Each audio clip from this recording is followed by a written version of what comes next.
வணக்கம் பவித்ரா. நிச்சயமாக மாஞ்சோலை தேயிலை தோட்ட தொழிலாளர்களின் அடுத்த கட்ட சென்னை உயர்நீதிமன்றத்தின் மதுரை கிளையின் விசாரணை வருகிற செவ்வாய்க்கிழமை 30ஆம் தேதி நடைபெற உள்ள நிலையில் இன்று காலை திருநெல்வேலி மாவட்ட காவல்துறை கண்காணிப்பாளர் சிலம்பரசன் மாஞ்சோலை, ஊத்து, நாலுமுக்கு, காக்காட்சி ஆகிய எஸ்டேட் பகுதிகளில் இருக்கும் தொழிலாளர்களை சந்தித்து அனைவருடன் அவர்களது கருத்துக்களை கேட்டு வருகிறார். திருநெல்வேலி மாவட்டம் மாஞ்சோலை தேயிலை தோட்ட தொழிலாளர்களின் விவகாரம் பல்வேறு அரசியல் கட்சி தலைவர்களின் முன்னெடுப்பினால் தமிழக அரசின் கவனத்திற்கு சென்று தமிழக அரசின் நிலைப்பாடு என்ன என உயர்நீதிமன்ற மதுரை கிளையில் தெரிவிக்கப்பட்டிருக்கிறது.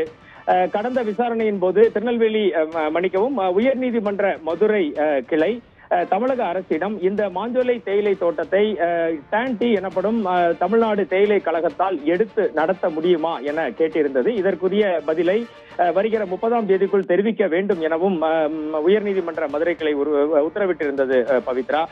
இந்த நிலையில் இன்று திருநெல்வேலி மாவட்ட காவல்துறை கண்காணிப்பாளர் சிலம்பரசன் மாஞ்சோலை பகுதியில் உள்ள அனைத்து எஸ்டேட்டுகளிலும் வசிக்கும் தொழிலாளர்களை நேரடியாக சென்று அவர்களுடன் ஒரு கலந்துரையாடலை நடத்தி வருகிறார்.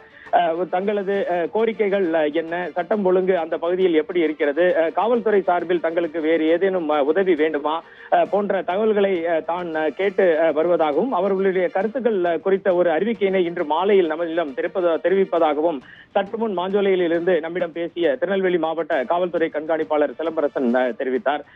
இதற்கு அடுத்தபடியாக பார்த்தீர்கள் என்றால் முதலில் இந்த தொழிலாளர்களை விருப்ப ஓய்வு திட்டத்தில் அனுப்பும் போது 25% தொகையினை மட்டுமே வழங்கிய தனியார் தேயிலை தோட்ட நிர்வாகமான பிபிடிசி மீதமுள்ள 75% தொகையினை நீங்கள் இந்த பகுதியை காலி செய்து சென்ற பிறகுதான் தர முடியும் என தெரிவித்திருந்தனர்.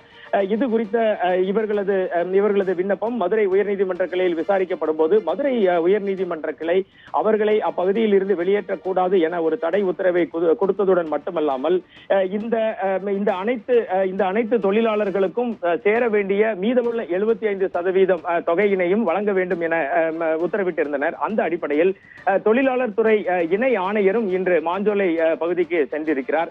அவர்கள் ஒரு விண்ணப்ப படிவத்தினை இந்த தொழிலாளர்களிடம் கொடுத்து அதை ஃபில்அப் செய்து அதை நிரப்பி வாங்கி வருகிறார்கள். அந்த அடிப்படையில் மாஞ்சோலை தேயிலை தொழிலாளர்களுக்கு பிபிடிசி நிர்வாகத்தால் கொடுக்க வேண்டிய 75% உதவித்தொகையும் கூடிய விரைவில் வழங்கப்படும் என தெரிய வந்திருக்கிறது. இந்த நிலையில் தொழிலாளர் துறை இணை ஆணையர் மற்றும் திருநெல்வேலி மாவட்ட காவல்துறை கண்காணிப்பாளரின் மாஞ்சோலை தேயிலை தோட்ட பகுதியில் விசிட் செய்வதால் சென்றிருக்கும் போது மிகப்பெரிய கவனத்தை திருநெல்வேலி மாவட்டம் முழுவதும் ஈர்த்துள்ளது பவித்ரா. கூடுதல் விவரங்களுக்கு நன்றி வனராஜ்.